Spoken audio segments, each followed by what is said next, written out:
ادھر مکہ میں کافر بدحواس تھے، ان کی بے چینی کی کوئی انتہا نہ تھی۔ اب انہیں جو کچھ امید تھی خالد سے تھی۔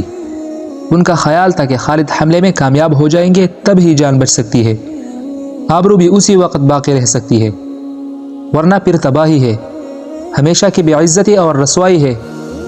یہ لو خالد تو لوٹ آئے، کہہ رہے ہیں کہ محمد صلی اللہ علیہ وسلم حدیبیہ میں ٹھہر گئے۔ حملے کا پورا خاکہ خاک میں مل گیا، ساری اسکیم فیل ہو گئی۔ اب وہ کیا کرے؟ محمد صلی اللہ علیہ وسلم جن کو انہوں نے اپنے یہاں سے نکال دیا تھا، آج دوبارہ لوٹ آئے ہیں۔ اس وقت وہ تنہا اور بے سہارا بھی نہیں، جان نثاروں کی ایک فوج ہے جو ان پر نثار ہونے کے لیے بے قرار ہے۔ پھر انہوں نے احد میں مسلمانوں کو بظاہر کچھ ناکام تو کر دیا تھا، لیکن ان کی بہادری کا لوہا بھی مان لیا تھا، اور انہیں اندازہ ہو گیا تھا کہ مسلمان جان تو دے سکتے ہیں مگر اپنا مذہب نہیں چھوڑ سکتے، کہ مذہب ان کو جان سے بھی پیارا ہے۔ چنانچہ قریشی سردار بھی دارالندوہ میں جمع ہوئے، مگر ہر ایک اداس تھا، اور ہر ایک کے چہرے پر فکر و تشویش کا غبار تھا۔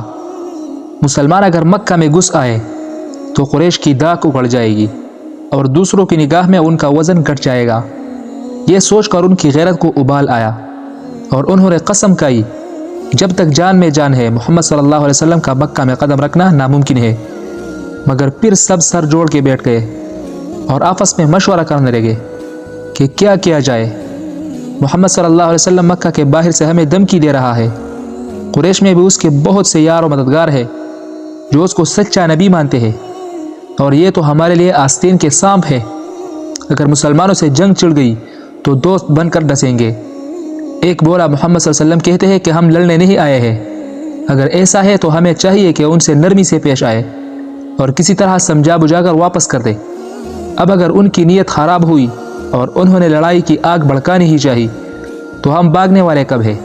جنگ ہی تو ہمارا اصل میدان ہے، اور لڑنا بڑھنا ہی تو ہمارا کام ہے۔ احد میں ہم نے جو مزہ چکایا ہے وہ ابھی بھی انہیں یاد ہوگا۔ ایک قریشی سردار بولا، ہمارے بھائی تب کیا جائے؟ اس آدمی نے کہا، میری رائے ہے کہ بنی خزاعہ کے کچھ آدمی بھیج دیے جائے، وہ جا کر پتہ لگائے کہ محمد صلی اللہ علیہ وسلم چاہتے کیا ہے، اور جس طرح ہو سکے وہ انہیں سمجھانے بجھانے کی کوشش کرے۔ قریشی سردار نے کہا، بنی خزاعہ کو بھیجنے میں کیا مصلحت ہے؟ ہمیں تو ان سے غداری کا خطرہ ہے، وہ تو محمد صلی اللہ علیہ وسلم کے ہی دوست اور طرفدار ہے۔ آدمی بولا، اس طرف سے بالکل بے غم رہو، مکہ ہی میں ان کی زمینیں اور جائیدادیں ہیں، بیوی بچے بھی یہی ہے، وہ ہمارے ساتھ غداری کیسے کر سکتے ہیں؟ معاملے کا یہ پہلو سامنے آیا تو سب کو یہ رائے بہت پسند آئی، اور وفد کے لیے بنی خزاعہ کے کچھ آدمی چن لیے گئے۔ پھر بدیل خزاعی ان کا سردار بنا، اور یہ لوگ پیارے نبی صلی اللہ علیہ وسلم سے ملنے کے لیے روانہ ہو گئے۔ وفد پہنچا تو آپ صلی اللہ علیہ وسلم بہت اتفاق سے ملے۔ پھر بدیل نے آنے کی غرض بتائی تو پیارے نبی صلی اللہ علیہ وسلم نے فرمایا، مسلمان کعبہ کی زیارت کے لیے آئے ہیں، ان کے دل میں اس کی عزت اور احترام ہے، اگر قریش ہم سے چھیڑ چھاڑ نہ کرے تو ہم لوگ خاموشی سے طواف و زیارت کر کے لوٹ جائیں گے۔ چنانچہ وفد لوٹ کر مکہ گیا اور قریش کو پیارے نبی صلی اللہ علیہ وسلم کا پیغام سنایا۔ پھر انہیں آپ صلی اللہ علیہ وسلم کی بات مان لینے کا بھی مشورہ دیا گیا، مگر اب خود قریش میں اختلاف اٹھ کھڑا ہوا۔ کچھ لوگوں نے تو کہا کہ محمد صلی اللہ علیہ وسلم سے صلح کر لی جائے اور طواف و زیارت کے لیے راستہ کھول دیا جائے، مگر کچھ لوگوں نے پرزور مخالفت کی۔ قریشی سردار نے کہا، کیا تمہیں گوارا ہے کہ دشمن تمہاری سرزمین میں روند کر چلے جائے؟ پھر ہمیشہ کے لیے ماتھے پر بدنامی کا ٹیکا لگ جائے گا، پھر کیا کیا جائے گا؟ سب ایک ساتھ بول اٹھے۔ قریشی سردار نے کہا، میری رائے ہے کہ حلیس بن علقمہ کو بھیج دیا جائے، وہ قبائلوں کا سردار ہے، اور قبائلوں کے رعب و داب کا حال سبھی کو معلوم ہے، ہر ایک ان سے دبتا اور ان کے غصے سے لرزتا اور کانپتا ہے۔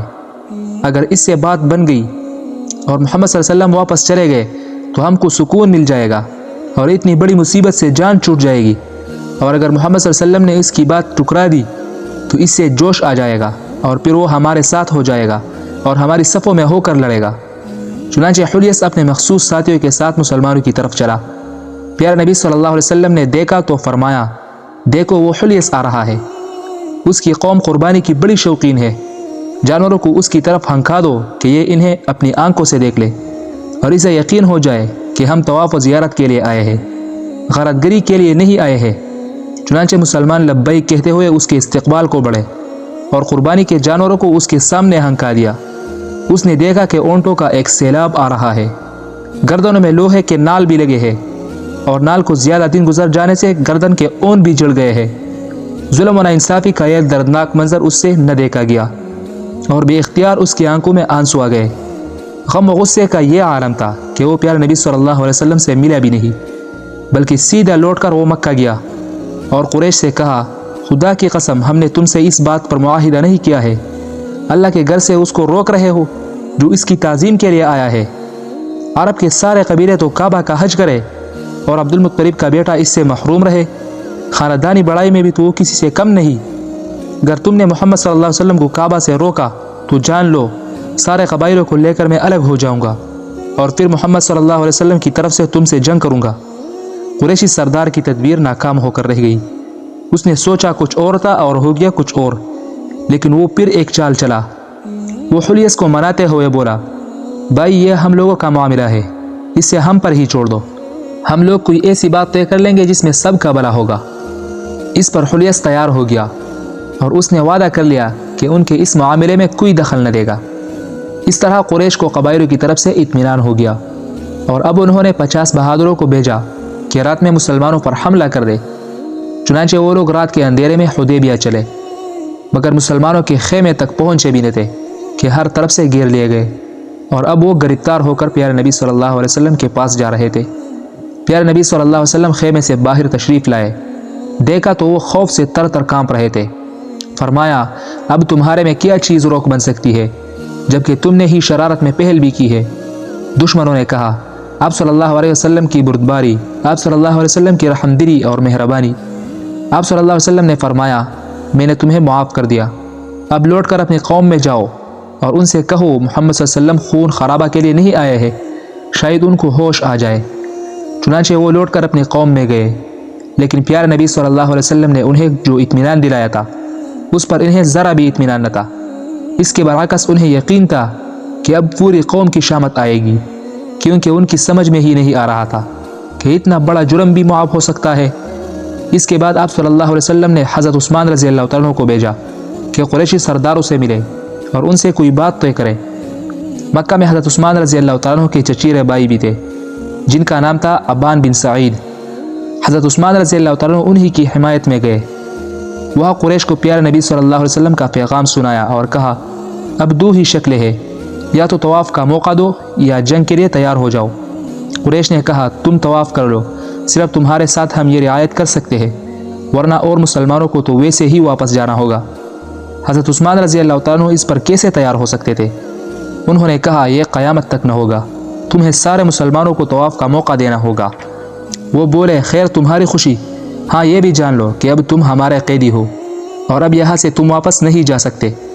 اس کے بعد حضرت عثمان رضی اللہ تعالیٰ عنہ نظر بند ہو گئے۔ نظر بند ہونا تھا کہ سارے مکہ میں چرچا ہو گیا، عثمان رضی اللہ تعالیٰ عنہ قتل ہو گئے۔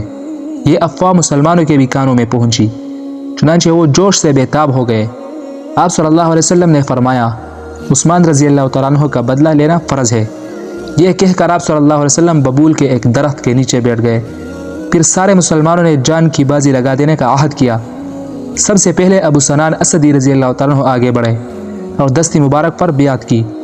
پھر ان کے بعد سارے مسلمانوں نے بھی بیعت کی اور اب تلواریں بے نیام ہو گئی اور اعلان ہو گیا کہ سب لوگ جنگ کی تیاری کریں۔ جان نثاری کی یہ بیعت خدا کو اتنی پسند آئی کہ اس نے قرآن میں بھی اس کی تعریف کی اور اسی لیے یہ بیعت رضوان کے نام سے مشہور ہوئی۔ Wait for next episode.